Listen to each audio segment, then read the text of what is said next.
کے اسباب پر مدار بھی نہیں ہے اور یہ اسباب بیکار بھی نہیں ہے۔ اللہ ہمارا ذہن بنانا چاہتے ہیں۔ جیسے میں نے پہلے کہا، ہم جاہل ہیں، ہم سمجھتے ہیں اسباب اور پیسے سے سارے کام بنتے ہیں۔ اللہ تعالیٰ فرماتا ہے میں بناتا ہوں، میرے کام مجھ سے بنتے ہیں۔ قارون کے مال نے اسے نفع نہ دیا۔ قانون اندھا نہیں ہے، اور اس کا مطلب یہ نہیں کہ ہم دنیا کو چھوڑ دیں۔ دنیا کے اسباب پر مدار بھی نہیں ہے اور یہ اسباب بیکار بھی نہیں ہے۔ اللہ ہمارا ذہن بنانا چاہتے ہیں۔ جیسے میں نے پہلے کہا، ہم جاہل ہیں، ہم سمجھتے ہیں اسباب اور پیسے سے سارے کام بنتے ہیں۔ اللہ تعالیٰ فرماتے ہیں میں بناتا ہوں، میرے کام مجھ سے بنتے ہیں۔ قارون کے مال نے اسے نفع نہ دیا، فرعون کی حکومت اس کے کام نہ آئی۔ کہاں چلی گئی؟ اللہ نے پہلی قوموں کے قصے سنائے، وہ روپے پیسے کی کمی کی وجہ سے صفحہ ہستی سے نیست و نابود نہیں ہوئے، وہ اللہ کے اوامر سے ٹکرائے۔ وَكَمْ قَسَمْنَا مِنْ قَرْيَةٍ كَانَتْ ظَالِمَةً، میں نے کتنی بستیوں کو یوں چکی میں پیس کے رکھ دیا۔ کیوں پیسا؟ ظالم تھے، نافرمان تھے۔ آج اللہ پاک، اللہ کی سنت بدلتی نہیں، جو پہلے تھی وہی آج ہے۔ یہ نظام کائنات ہمارے موافق ہو جائے، اس کے لیے اللہ نے حضرت محمد صلی اللہ علیہ وسلم کو ذریعہ بنا کے بھیجا ہے کہ اگر آپ دنیا میں عزت چاہتے ہو تو یہ راستہ ہے، کامیابی چاہتے ہو یہ راستہ ہے، غنا چاہتے ہو یہ راستہ ہے، دنیا و آخرت کی سعادت چاہتے ہو یہ راستہ ہے۔ یہ عزت اور سعادت تمہیں امریکہ روس سے نہیں ملے گی، ایٹم راکٹ میں نہیں ملے گی، یہاں سے ملے گی جس کا نام میں نے اپنے نام کے ساتھ لکھا ہوا ہے۔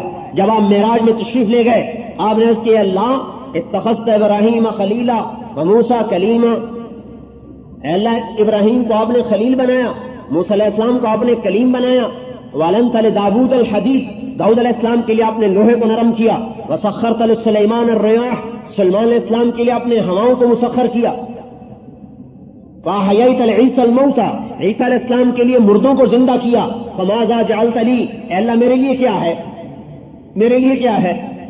تو اللہ تعالیٰ نے فرمایا اَوَلَيْسَ قَدْ آتَيْتُكَ أَفْضَلَ مِنْ ذَلِكَ كُلِّهِ أَلَّا ذُكِرْتُ إِلَّا ذُكِرْتَ مَعِي، اے میرے حبیب میں نے آپ کو سب سے اعلیٰ چیز عطا فرمائی ہے کہ قیامت تک میرے نام کے ساتھ آپ کا نام جوڑ دیا گیا ہے۔ اب آپ کے نام، آپ کا نام میرے نام کے ساتھ چلے گا۔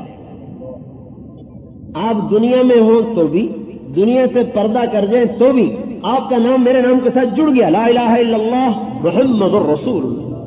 اب یہ نہیں بدل سکتا۔ اللہ نے اعلان کیا ہے جسے عزت چاہیے، سعادت چاہیے، دنیا اور آخرت کی کامیابیاں چاہیے، وہ میرے نبی کے در پر آئے۔ یا ابا سفیان، آپ اعلان کر رہے ہیں جئتکم بخیر الدنیا و کرامت الآخرہ، اے ابو سفیان میری مانو، میری دنیا اور آخرت کی عزتیں تمہارے قدموں میں آ جائیں گی۔ صرف مسلمان ہونا کافی نہیں ہے، بلکہ حضور صلی اللہ تعالی وسلم کے طریقوں پر چلنا اور ثابت قدم رہنا۔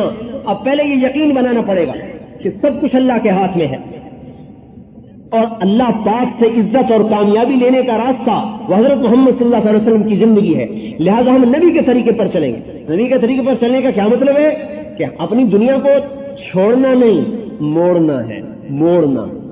دنیا میں 3 بڑے شعبے ہیں جن کے ساتھ سارے شعبے آ کر ملتے ہیں، زراعت، تجارت، حکومت، یہ 3 بڑے شعبے ہیں، باقی سارے ان کے ساتھ منسلک ہیں۔ یہ 3 بڑے شعبے ہیں، آپ نے تینوں کی نفی کی ہے۔ نفی کرنے کا کیا مطلب ہے کہ ان میں ایسے نہ چلو جیسے دنیا چلتی ہے، ان میں ایسے چلو جیسے میں کہتا ہوں، چاہے حکومت آئے چاہے جائے، زراعت آتی ہے تو آئے، جاتی ہے تو جائے، تجارت رہتی ہے تو رہے، جاتی ہے تو جائے، لیکن کرو وہ جو میں کہتا ہوں۔ تجارت مقصد نہیں، تجارت مقصد کا کیا مطلب ہے کہ بھئی تجارت کرو، جیسے بھی کرو، اپنی تجارت کو پھیلاؤ، جیسے بھی پھیلاؤ۔ نہیں نہیں، تجارت ہمارا مقصد نہیں ہے، ہمارا مقصد اللہ ہے اور اللہ کا نبی ہے اور اس کی زندگی کی سنت ہے، لہذا اس کے مطابق کریں گے، پھیل جائے یا ختم ہو جائے۔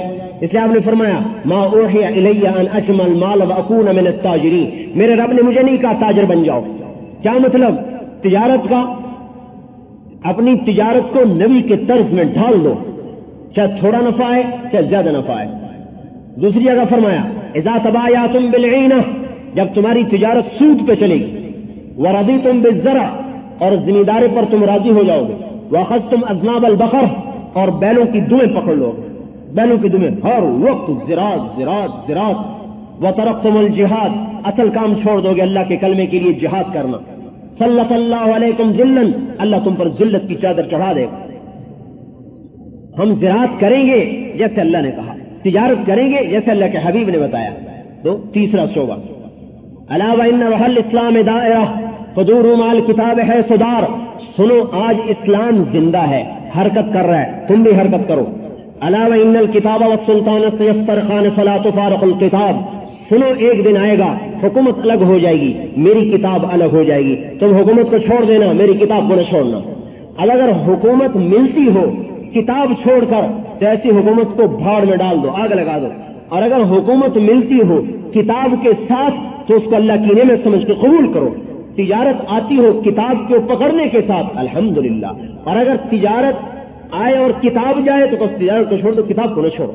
کہا حکومت والے کتاب و سنت کو توڑ دیں گے، تم ان کا ساتھ نہ دینا، میری کتاب کو پکڑنا۔ الا وانہ سیولی علیکم امراء، سنو تم پر ایسے حاکم آئیں گے، ان اطعتموہم اضلوکم، ان کی مانو گے تمہیں گمراہ کریں گے، جہنم میں لے جائیں گے، ان خالفتموہم قتلوکم، ان کا ساتھ نہیں دو گے تمہیں خوار کریں گے، قتل کریں گے۔ اب صحابہ حیران، مانے تو آخرت گئی، نہ مانے تو دنیا گئی۔ تو آپ انہوں نے پوچھا فماذا نصنع یا رسول اللہ، یا رسول اللہ ہم کیا کریں؟ تو آپ نے فرمایا کونوا کآل عیسیٰ، تم عیسیٰ علیہ السلام کے ساتھیوں کی طرح بن جانا، حملوا علی الاخشاب، جنہیں سولیوں پہ لٹکایا گیا، ونشروا بالمناشیر، جنہیں آروں سے چیرا گیا، فوالذی نفس محمد بیدہ لمیتۃ فی طاعۃ اللہ خیر من حیاۃ فی معصیۃ الخالق او کما قال، اس ذات کی قسم جو میری جان کا مالک ہے، فرما برداری میں مر جانا نافرمانی کی زندگی سے بہتر ہے۔ تو بھائی ہم بکاؤ مال نہیں، کرسی پہ بک گئے، تجارت پہ بک گئے، زراعت پہ بک گئے، عہدوں پہ بک گئے، مناصب پہ بک گئے، نہیں، ہم تو پہلے ہی بکے ہوئے، اللہ رسول کے ہاتھوں بک چکے ہیں۔ ان اللہ اشتری من المؤمنین انفسهم واموالهم بان لهم الجنہ، اللہ نے جان مال کے بدلے میں، جنت کے بدلے میں ہمارے جان مال کو خرید لیا ہے، آزاد چھوڑیے۔